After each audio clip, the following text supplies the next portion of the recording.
Imagine a man sitting in a soft chair, surrounded by glowing screens, endless entertainment at his fingertips, food delivered to his door, and music soothing his mind. He smiles. He's free, right?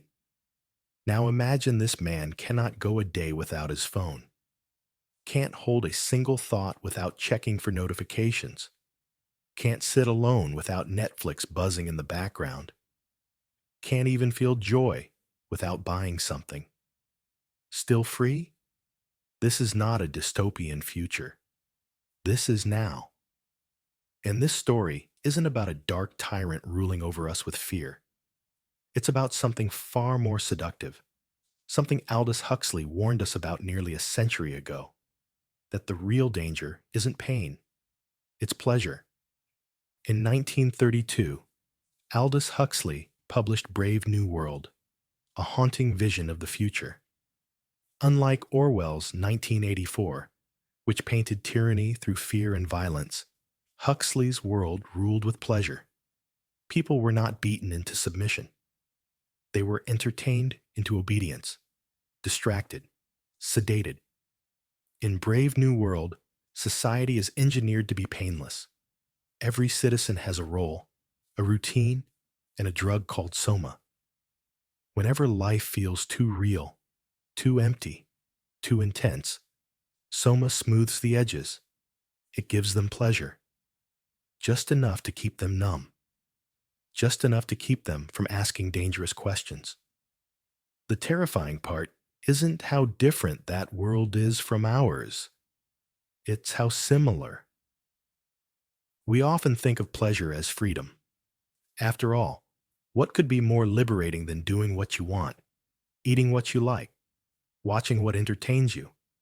But pleasure, unchecked, unexamined, becomes a prison. It becomes a leash we put on ourselves.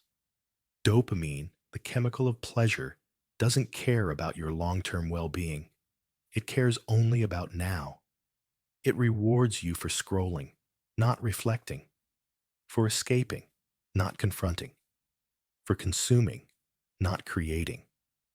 And every time you chase pleasure to avoid discomfort, you build a habit. You program your brain. And eventually, you become a slave to your own desires.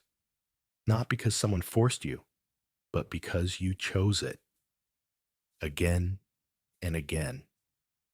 This is the modern slavery Huxley warned us about. A slavery we volunteer for. A cage lined with velvet. Let's go back to that man in the soft chair. He didn't start out that way. He was once ambitious, curious, maybe even rebellious. But then life got hard. He lost. He got hurt. He got bored. So he reached for comfort. A quick hit of dopamine. A scroll through TikTok. A slice of cake. A video game. A hookup. A drink. No harm in that, right? But the brain remembers. And the next time discomfort appeared, it whispered, escape. Numb it. Distract yourself. And so it began. A subtle shift. What began as choice became compulsion. What was once pleasure became dependency. And before long, he stopped chasing purpose and started chasing comfort. He didn't sell his soul. He traded it. One tiny pleasure at a time. Huxley predicted that one day culture would not be censored, but drowned in entertainment. Important truths wouldn't be banned. They'd be buried under memes, celebrity drama, and viral trends. The news cycle moves faster than your ability to think. Tragedies and revelations fly past you in a blur. One day, it's global corruption. The next, it's a dancing cat. You laugh. You scroll. You forget. This isn't an accident. It's a feature. The world doesn't need to control you with fear if it can keep you too entertained to care.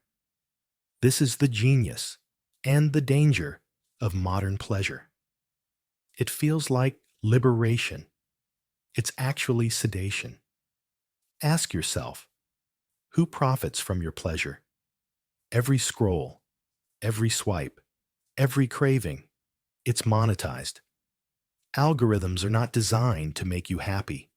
They're designed to keep you hooked, to exploit your brain's reward system so you keep watching, keep consuming, keep coming back. You are not the customer. You are the product. And when your desires are manipulated, when your attention is bought and sold, are you really in control? In Brave New World, the rulers didn't need guns. They needed pleasure. Because a sedated society doesn't rebel. It doesn't ask why. It just buys, consumes, obeys. Why is it so hard to quit? To break the cycle? Because modern pleasure doesn't just feel good. It helps you forget. It's a form of escape from pain, from fear, from meaninglessness. Think of the man who drinks not to celebrate, but to silence the voices in his head. The woman who shops to feel valuable. The teen who scrolls endlessly because the real world feels too heavy. All of them are chasing pleasure not for joy, but for anesthesia. But here's the twist. The more you escape discomfort, the more fragile you become. And the more fragile you are, the more you need to escape. This is how the cycle tightens. This is how slavery deepens. Comfort always comes at a cost, and the cost is growth. Every moment you choose the easy path, you avoid the very discomfort that could transform you. Pain isn't the enemy. Boredom isn't a bug. Loneliness, sadness, failure. These are the things that shape you, sharpen you, wake you up. But in a society addicted to pleasure, we treat these experiences as diseases. We pathologize discomfort. We medicate boredom. We scroll through sadness. We shop through emptiness. And in doing so, we trade our potential for comfort, our depth for distraction, our freedom for a fleeting high. So what now? If pleasure can enslave, must we reject all joy? Not at all. The answer isn't to demonize pleasure, but to reclaim it, to choose it consciously, not compulsively, to pursue joy that uplifts rather than numbs. Here's how. Practice discomfort. Sit in silence. Turn off the phone. Let yourself be bored, sad, uncertain, and notice what you reach for when you feel it. Question your cravings. Is this desire coming from joy or fear? Are you choosing or are you being pulled? Replace consumption with creation. Build something. Write. Speak. Move. Anything that turns you from passive receiver into active creator. Seek meaning, not distraction. Go deeper. Read slower. Talk longer. Reflect more. This is rebellion in the modern world. Not through protest, but through presence. Through conscious living. Aldous Huxley once wrote, "The real hopeless victims of mental illness are to be found among those who appear to be most normal. Many of them are normal because they are so well adjusted to our mode of existence." That's the real danger. Not that we'll be crushed by oppression, but that we'll love our chains. That we'll confuse sedation for satisfaction. That we'll be so busy feeling good, we forget how to be fully alive.